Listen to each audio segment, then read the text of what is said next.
We're starting the bidding for Kyle Schwarber to come to Cincinnati because the Pittsburgh Pirates are on the board.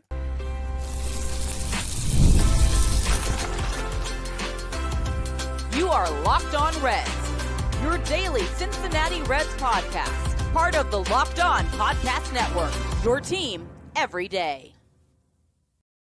Welcome into the Locked On Reds podcast. My name is Jeff Carr, and I'm a lifelong Cincinnati Reds fan. I've been hosting this podcast now for 7 seasons, and I'm glad that you're alongside me here today. Locked On Reds is part of the Locked On Podcast Network. We are your team, your Reds, every single day, and we want to thank you for helping us make Locked On the #1 sports podcast network in the country. On today's show, Greg Kuffner, or you might know him as Reds Daily on Twitter, is joining me today, and we're going to discuss a myriad of offseason topics. Later on, we'll get into the bullpen, the confidence that we have in the guys coming back, because I feel like I might be overconfident in some of them, and I'm going to see what Greg thinks about that a little bit later on. In just a few minutes, I believe the addition of Kyle Schwarber obviously helps out Elly De La Cruz, but there's another guy who I think will benefit greatly from the presence of the Schwarbomb in the middle of the Reds lineup. But we'll begin with what the Reds have now been tasked as the baseline offer that they need to beat. And it's all thanks to the Pittsburgh Pirates. And joining us to discuss all of that is Greg Kuffner. He is Reds Daily on Twitter. You know him as that, and he has a YouTube show as well. Greg, what you got for me, man? Yeah, Jeff, happy to be here. Thanks for having me. I'm stoked to have you on. I know it's the first time that we've talked, and we've been both covering these Reds for a little while now, at least in some form of social media or writing or podcasting or something.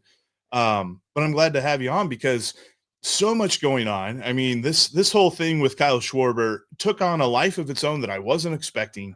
Back when Gordon Whitmire asked him the question at the All-Star break, I was like, that's cute. And now it's real. And there's this idea that just about everything is done except for the money. And now we have seen that the Pittsburgh Pirates have offered a 4-year deal and reportedly somewhere over the $100 million range. Now, I don't necessarily think that that is like $199 million. Like, I don't think they said it's over $100 million to tell you that they went to $200 million. But I also think that this was leaked by either Schwarber's agent or somebody in Schwarber's agency or something like that, just to let everybody know, hey, by the way, people are starting to put pen to paper. Y'all want to do this now? And I think that we know the lowest offer that the Reds need to beat. Yeah, absolutely. I'm with you. First of all, I think when all the Schwarber noise started coming out, I was like, man, the Reds, they're not going to do this. Like they've never spent this kind of money. And then you just kept hearing all the national media. And then Mark Sheldon even kind of said, this isn't going to happen. And then recently he came out and said like, oh, this is actually real. So I'm getting my hopes up just like everybody else at this point. It is interesting. Yeah. The Pirates, of all people, I think when I was looking last night, their biggest contract they've ever given out and someone in free agency is 3 years, $39 million to Francisco Liriano in 2014. I think the interesting thing about the Reds, I think Jim Bowden came out and said maybe like 4 years or 5 years, $160 million, which if he says it, I don't know if you take it as your word or not with how he comes up with things, but we'll need at least 2 more sources to verify. Exactly. So I think the good thing about Schwarber is it feels like a lot of times the Reds have to outbid people to get them. It feels like if Schwarber, if they can match it or get close, there's a chance that he could, say, I want to play for my hometown team. I do think he probably also is really weighing going back to the Phillies. I think he likes it there, but I don't think it's going to be like every other free agent the Reds have signed, like, Mike Moustakas or Jeimer Candelario, where like you have to overpay for these guys to get them to come to Cincinnati.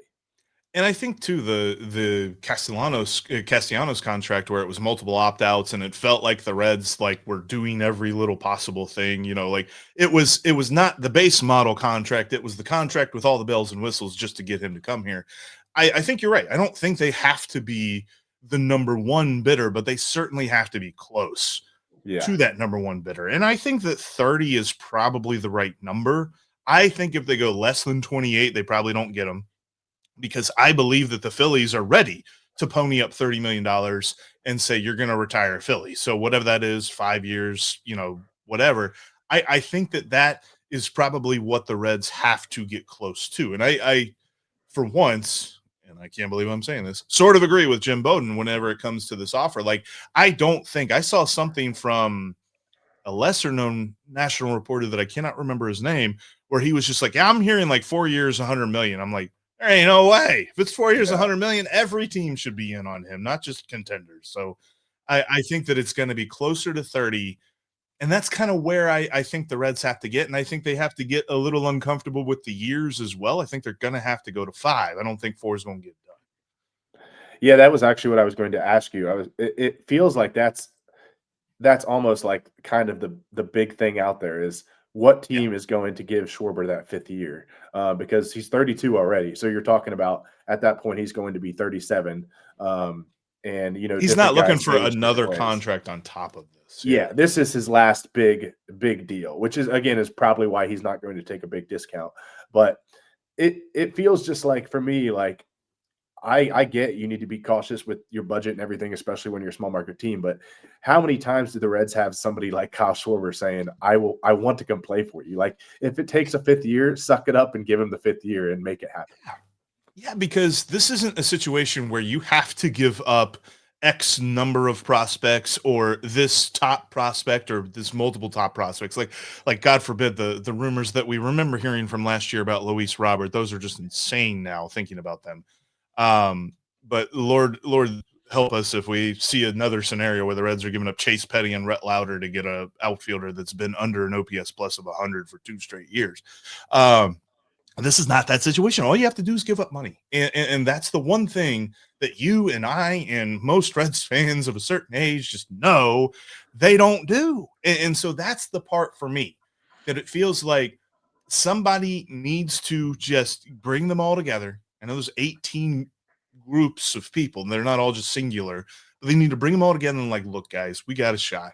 Let's just do this. Let's do this and let's see what happens, because they don't invest in these guys who are going to build a team that makes them a lot of money during the year.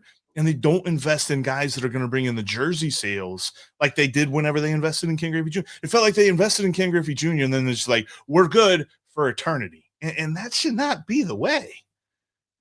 Yeah, totally. And like you said, a signing like Schwarber is somebody that instantly gets people to buy tickets, instantly gets people to buy jerseys. And like you said, the Reds, yeah, they literally haven't brought in somebody like that in years. And it just feels like it makes too much sense. And the fact that, there is, the rumors seem to be like the Reds are actually going for it. Like, it's just giving me hope. It's giving me optimism. And I don't know if it doesn't happen, I'll just be even more probably frustrated at it all. But I think I'm completely with you. I mean, just tickets and jersey sales and all that alone is like, just make it happen. Just do whatever you can and go make it happen. Would you think so? Okay, we fast forward a couple of days, because I think it's going to be the winter meetings that we figure this out. Fast forward a couple of days, he signs with the Reds. Who has, and this will be a conversation that Steve and I have in more detail later on if this does go down, but hypothetically, if this were to happen, who has more jersey sales, him or Elly, this year? Man, that's a great question. That'd be fun. That'd be fun to dissect, because I don't know. I don't know the answer to that one, because I know that when he signs, Elly De La Cruz's profile is just going to go straight up and through the roof. But I think that there's also another player that is going to benefit greatly from the presence of the Schwarber in the middle of the lineup, and we'll tell you who that is next. There's no better way to enjoy a football game than to bet it live with FanDuel. And all you have to do is check out all the different lines that they have, because as the game goes along, point spreads change, totals change, money lines change, even player prop bets change. And FanDuel is all over it. If you want to get in live on the action in every single football game for the rest of the season and even in the playoffs too, FanDuel has you covered. Like right now, the line for the Bengals, they're 2.5-point home dogs to the Ravens this Sunday. I don't know about that one, because it kind of feels like the Ravens are frauds. But the question will be, Are the Bengals still in this? I think Joe Burrow will still keep them in this, but 2.5-point dogs is interesting at home. The live lines are going to be crazy. Got to check it all out over on FanDuel. Download that FanDuel app today and get in on all of the live betting fun. Thank you for making Locked On Reds your first listen every single day. And thank you for helping make Locked On the #1 sports podcast network in the country. You already live your team every day. Now, take it up a level and go ad-free. Join the Everydayer Club today and get Locked On Reds with no interruptions, members-only Discord access, and more. All for just $5 a month or $50 a year, so you get 2 months for free if you pay for the year in advance. Go to lockedonreds.supercast.com or check the link in the show notes to learn more.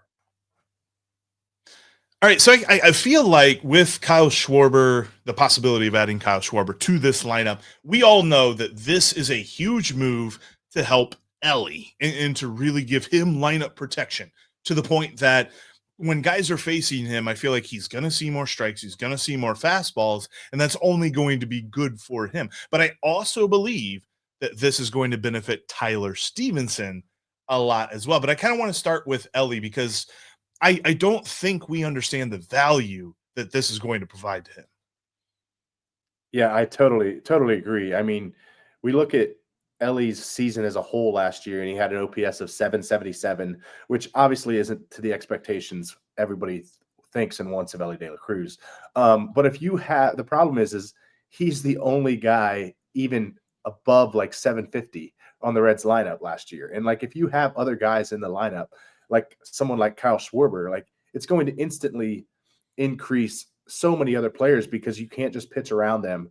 You can't pitch around someone like Elly and throw him a ton of balls and whatnot. So I'm totally with you. And then you only think Elly De La Cruz is going to get better even without someone like Schwarber. If you have someone in the lineup to actually protect him, to where teams can't just, I mean, teams were walking him when he'd be batting right-handed, which kind of seems crazy. Yeah. But they're just like, we're not going to let this guy beat us. So it totally helps your lineup so much to, have a big bopper in there like Schwarber, especially for someone like Elly De La Cruz. Yeah, because last year it's interesting because through the first half of the season, it's almost to the point. And look, we bashed on Nick Kroll for telling us that Elly had one leg for the final 2 months of the season, and rightfully so. But it also makes sense when it comes to evaluating his year because he was a totally different guy after the All-Star break. Because before the All-Star break, the power was there. He was hitting well, but his plate discipline was immaculate. It really took a step forward. And then I think he was just pressing for the final 2 months. I can explain it that way. But he actually saw more pitches in the strike zone, at least according to Baseball Savant, more pitches in the strike zone than he did the year before, and then he did the year before. So it's gone up, but it's still not to the level of league average. The league average hitter sees almost 49% of the pitches that they get in the strike zone. Elly was at 48%. And for his career, he's at 47%. So I think that will tick up closer to 50, very likely around 50. And I think that with the added contact that we saw from him year over year, I think that will only get better too. And you're going to ask Elly to be a different guy because I know that he embraced hitting third and he embraced being the big dude in the lineup.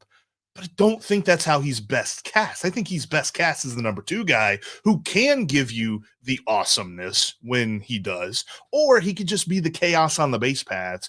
And having chaos on the base paths in front of Kyle Schwarber, like that's got to be another selling point for the Reds. Like, all right, look, as long as we give you the right numbers, you get to come home, you get to play in a hitter-friendly ballpark, and you're going to have Elly De La Cruz on base in front of you. Like, pitchers are not going to be able to concentrate on him.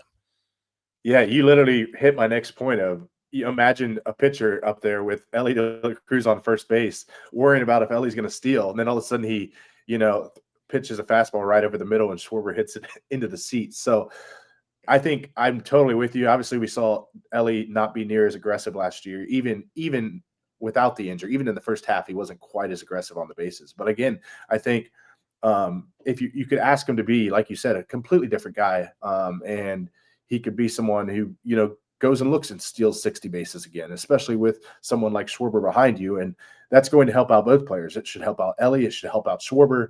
And that just goes back to the discussion we just had of like protection in the lineup means so much. It really does. I think it's probably one of the more underestimated things of like when you don't have a lineup full of guys that pitchers are scared to pitch to, it just pitchers will go right after you and they're not worried about, pitching around you. Where if you put Elly De La Cruz and Kyle Schwarber back to back, pitchers are all of a sudden going to be a little bit more careful. And I think on top of Elly, like it's obvious to say that basically name somebody in this lineup, it feels like Kyle Schwarber will benefit them to a degree. I mean, I don't know about Jose Trevino, but I do think the other guy behind the plate, Tyler Stephenson, would benefit greatly from the presence of Kyle Schwarber in this lineup for the simple fact that we will take the pressure of being this team's cleanup hitter off of him. I know that he didn't necessarily live up to that billing last year, but that was his billing last year. And I think that that's still something, at least I have in my brain, and I think some Reds fans have in their brains, that it's like, it sort of seems like Tyler Stephenson could be that guy.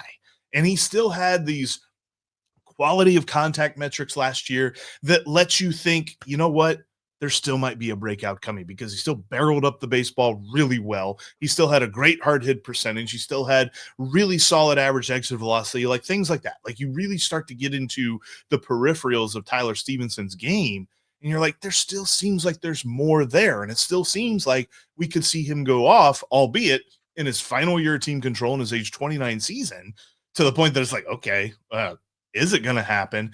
But it feels like with Kyle Schwarber in the lineup, wherever that might be, you're going to take the pressure off Stephenson, and Stephenson can just do his thing wherever he is in the lineup. Yeah, I am a big Tyler Stephenson fan. I think anytime, Reds fans or people in general start to get down on Stephenson, is like all you have to do is look at the catcher's hitting numbers throughout the league. Like there are just not many good hitting catchers. And as many people as I think we could all say probably Tyler Stephenson had a down year last year. He had an OPS of 737, which is definitely above the league average for catchers. And it's not even close. And I think when you look at someone like after that April he had, Jose Trevino was basically an auto out at the plate. Yeah. So like when you start to look at where is this team catcher wise without offensively without someone like Tyler Stephenson, I think it makes you appreciate Tyler Stephenson so much more. And then like you said, it definitely takes the pressure off him of being like the second or third best hitter on the team. All of a sudden he can just be a good hitting catcher that isn't like, hey, we're putting you in the cleanup hole every day and we need you to hit 25 home runs, because I don't think that's necessarily Tyler Stephenson. He has the power. We see him every once in a while. He'll pull a ball and you're like, where is that? But it feels like when he's at his best, he's driving the ball the other way, being selective at the plate. But yeah, I'm a huge Tyler Stephenson fan, and I would love to have him have a big bounce back season in 2026.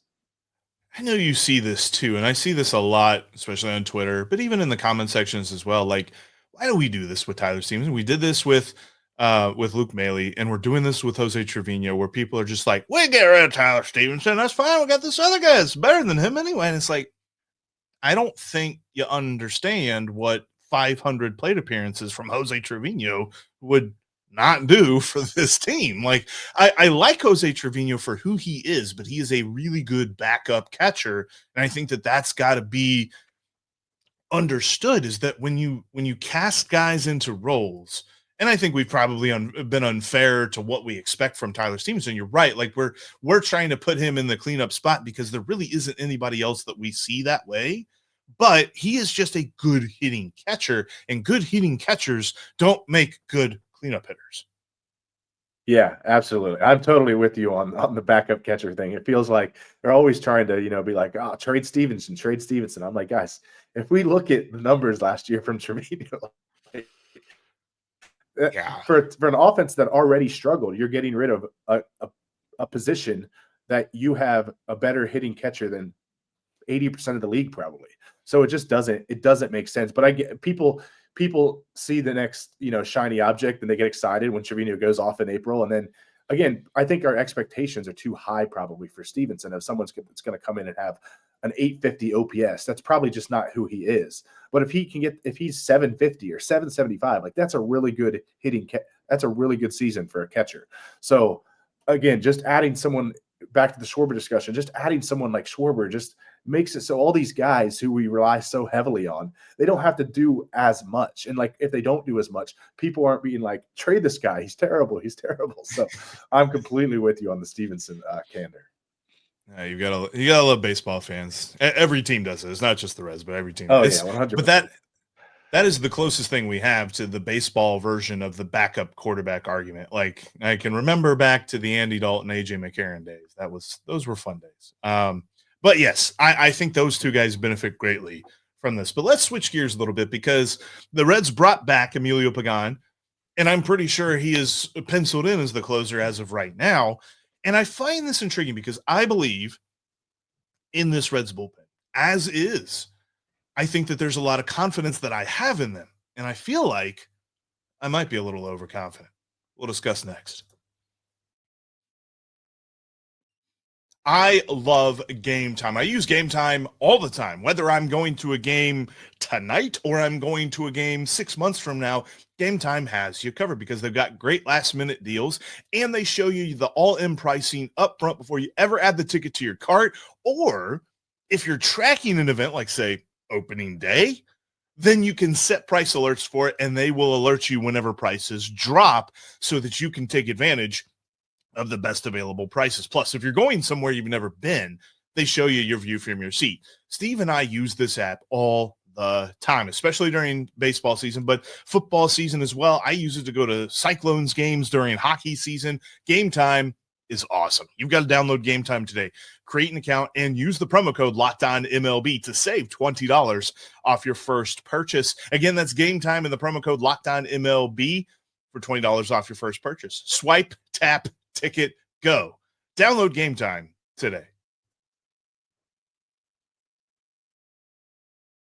I encourage you to continue the conversation with us after the show is over. You can follow me at Jeff Carr with 3 Fs, and you can follow Greg at Reds Daily 4.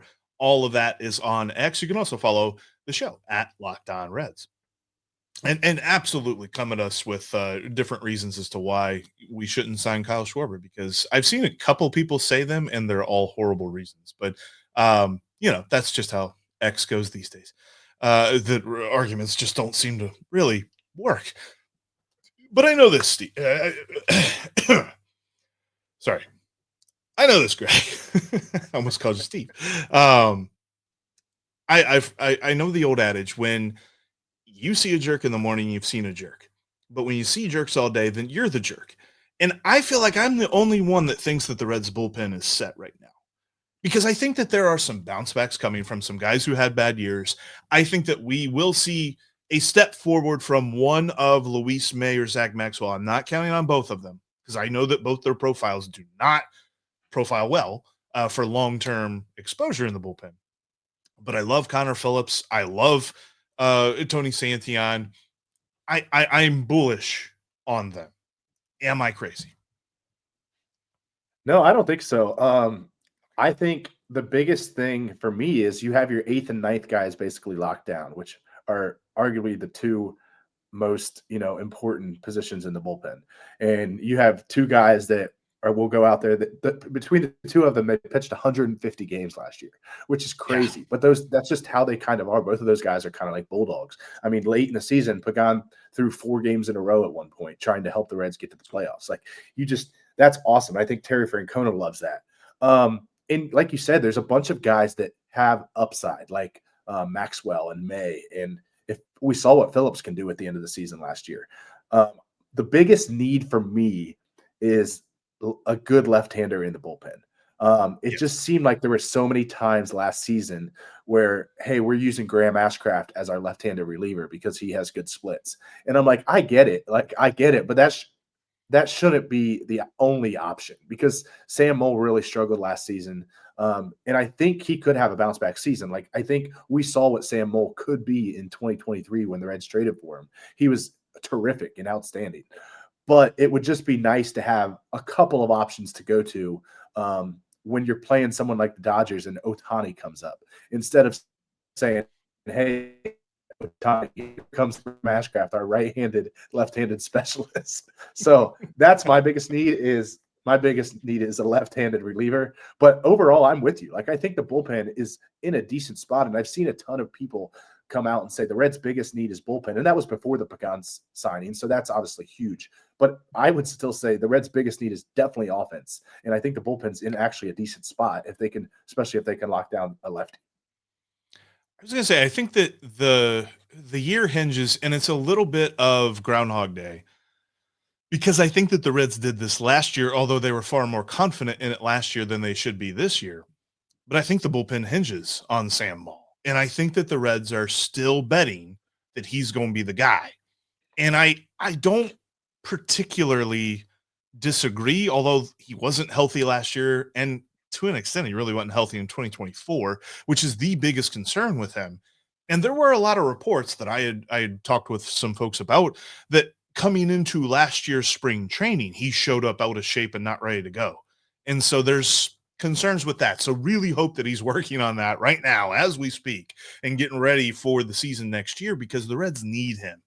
And he was a guy that in 2023 and 2024, I did this thing and I never really came up with the stat for it.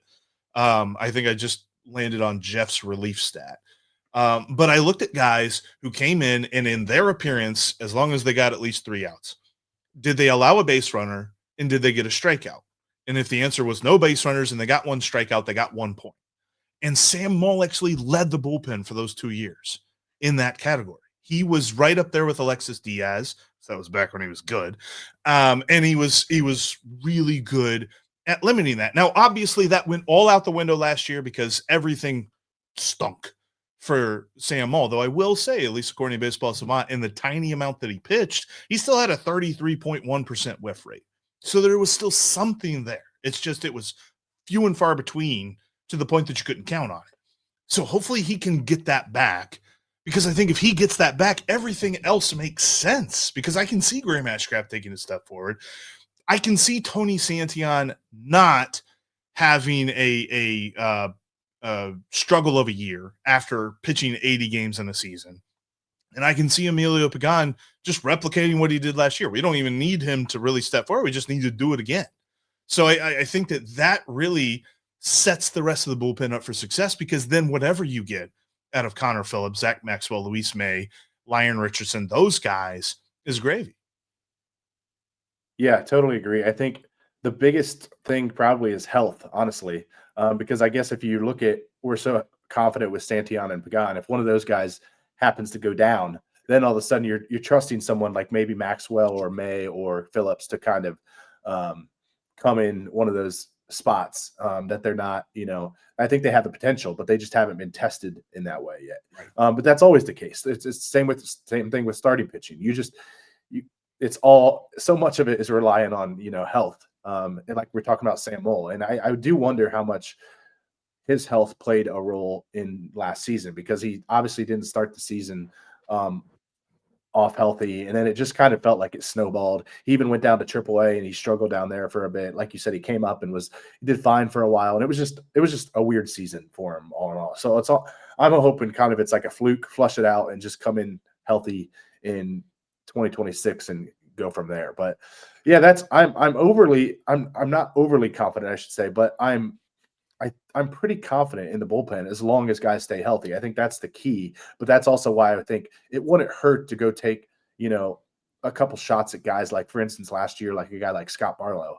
Obviously the Reds weren't going to pay $6 million to keep him on this player option this year. But if you could get a guy like that who, for a couple $1 million, like he pitched 75 games last year, and it felt like he's someone that came in like, not in the biggest situations, but you need guys to come into the bullpen that come in low or medium leverage situations to not make, Pagán throw 90 games or Santillan throw 90 games. So I think if you could find someone out there kind of in that Barlow role, I think that would help a lot. And I think too, like the durability thing is a big question for Graham Ashcraft as well, because he's not proving it either. But you're right, especially about the Barlow thing. Like, I don't know if you do this whenever you're watching a game and you hear like, oh, they're going to the bullpen, and they open the door, you try to figure out exactly who it is the moment that they like, the door like opens up and they like step to the side there. Like I do this every time, and I got really good at like, oh, there's a swath of hair. That's Scott Barlow. I know who it. I don't even need to see his face. Like I saw his hair. His hair led him out of the bullpen. Yeah, I mean, it felt like in the middle of the season there, Barlow was being used like every day, even though it wasn't literally every day, but it would be like, here comes Scott Barlow again in the 5th, trying to get out of another bases loaded jam, or the 6th, whatever it was. And he was great with runners on last year. He got out of some crazy jams, but I think those are the kinds of guys in the bullpen that like nobody, the normal Reds fan isn't saying like, who was awesome last year? Scott Barlow. But like he was second in appearances last year. So I think those are the type of guys that are so crucial to the bullpen, because it limits the amount of times other guys have to pitch. And at the end of the day, like he still got some important outs too. So I think it's just, the bullpen's wild. Is like guys, high leverage guys go for so much money. Like closers, you've seen the money Devin Williams got. You see Pagán even got $20 million, which I think is a good deal for the Reds, $10 million a year.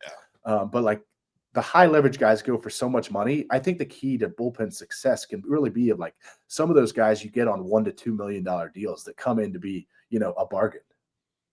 Yeah, and I think that they really, and you're right, they had something with Barlow. He had the most inherited runners on the team, and it wasn't close. He had 39. Tony Santillan had 29, and he was in second. And to his credit, Scott Barlow only allowed 9 of them to score. Like he was, that's a crazy stat. That's an amazing stat for him. So, and I think that if he's a guy that like if he signs, it's going to be closer to spring training. So I don't think that he's off the board by any stretch. Like if the Reds just brought him back, man, I feel like it'd be all systems go. I agree with you. I'd like a better lefty. The Reds did this thing last year, and I heard folks talking about this around the team, which is we did a segment on this guy, and Lord knows, and I think that you remember him, but Lord knows the regular everyday Joe in Cincinnati is not going to remember this name, and nor should they. But there was a lot of chatter in spring training about, Sam Moll don't work out. They got Joe La Sorsa, and Joe La Sorsa is going to be a really good option for them as a lefty out of the bullpen. Do you remember the times that Joe La Sorsa came into the ballgame? It was a train wreck. So they definitely need somebody as a better backup option than that. Yeah, and you're not even mentioning, again, the bullpen's kind of such a crapshoot. Like the Reds traded for Taylor Rogers. Everyone thought like Taylor Rogers has been a great lefty for so long, and then he just would come in. You talk about inherited runners. His ERA was decent, but he gave up probably like 60% of inherited runners would score against him, and he was terrible. So it's just you never know with guys out of the bullpen. He was a 3 true outcomes pitcher too, and I think that he gave up the 2 that we don't like a lot more than the 1 that we do. So that was an annoying thing. I just remember too, like after he was traded to the Pirates and the Pirates traded him to the Cubs, and he faced the Reds. I think he struck out the side like 2 appearances in a row against the Reds. And I'm like, where was that? When you just knew it was going to happen. You just knew that was going to happen. Yep. Always. But I feel good about the bullpen. I think there will be, like you said, like a couple of smaller moves made, especially after the whole dust settles with the Kyle Schwarber deal, whether it's here in Cincinnati or whether it's elsewhere. The Reds are going to have to scramble if it's elsewhere, but we'll be all over that right here on Locked On Reds. And Greg will also be all over that with his show and on Twitter. And of course, I have failed to mention this to this point, and I cannot believe I have. CincinnatiRedstock.com, the SI website that both of us actually write for, talking about your Reds every single day in the written word form. Make sure you go check out that website. But thanks for tuning in to today's Locked On Reds.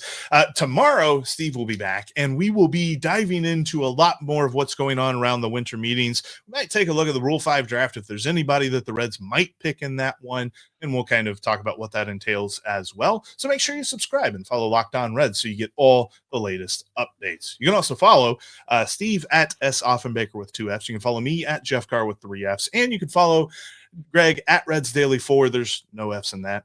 And then also make sure you follow the show at Locked On Reds. By the way, did Locked On Reds make your Spotify Wrapped? Prove it on social media to secure a free month of our brand new Everydayer Club. Just tag our national Locked On Podcast Network account on any social platform, and we'll drop you a code. Be one of the first to join the Everydayer Club to get your favorite show ad-free and exclusive access to the members-only Discord channel. For those of you on video, we send you to our first ever 24/7 National Locked On Podcast Network YouTube channel. On audio, make sure you make your second listen Locked On MLB. Until next time, you always know that we will be Locked On Reds every single day.